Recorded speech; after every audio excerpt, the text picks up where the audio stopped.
I'm standing outside in this Chase Bank, and this is where a lot of you guys would go to deposit your hard-earned money. Imagine going to a bank like this and getting approved for a loan.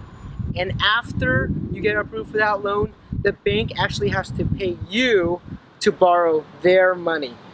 That's negative interest rates.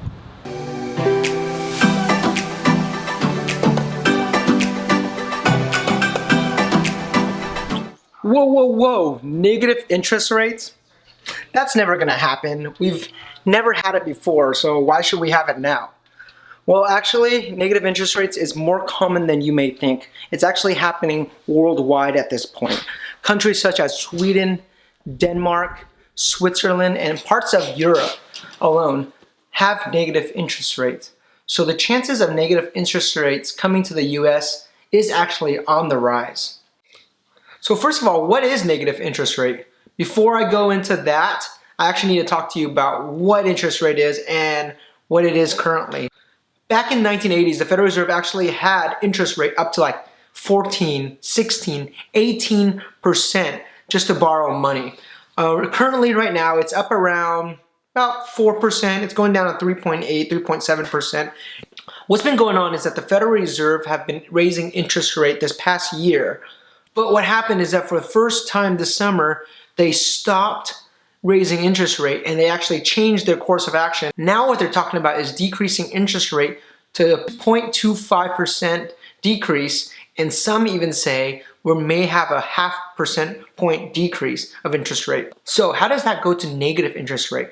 Well, the Trump administration have been pushing interest rate to go down, and Trump has been criticizing the Federal Reserve for raising the interest rate. What's been happening is that now there's been a shift of mindset. Don't know if it's because of what President Trump has been saying, or it's actually because based on what the economy is. So why does Trump want to decrease our interest rate? Because of the whole China trade war. China has been lowering the value of their yuan, which is their currency, and they've been lowering it back to the levels of 2008. That means to do business in China, it's actually going to be a lot more expensive. Harley Davidson, who's selling motorcycle in China, because of the decrease in the yuan, the US dollar is going to be a lot more expensive. So that means that when they sell it in the value of yuan, they're actually going to make less money. And when they bring the money back to the US, they need to convert it back to the US, and they're going to be losing even more money because of the strong US dollar. What Trump wants to do is to decrease interest rate, to devalue our dollar, so then it'll be easier to do business in China.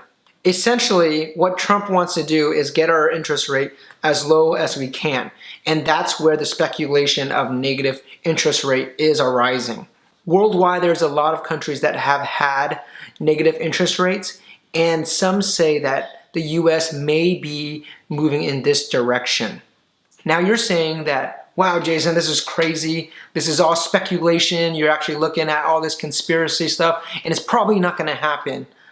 But actually, I have a few reputable sources that says, hey, that might be a good idea for the US to look at negative interest rate. So the first person we have is Janet Yellen. The second person is Alan Greenspan. They were both in charge of the Federal Reserve at one point, and they believe that this might be a route the US should take. This is crazy.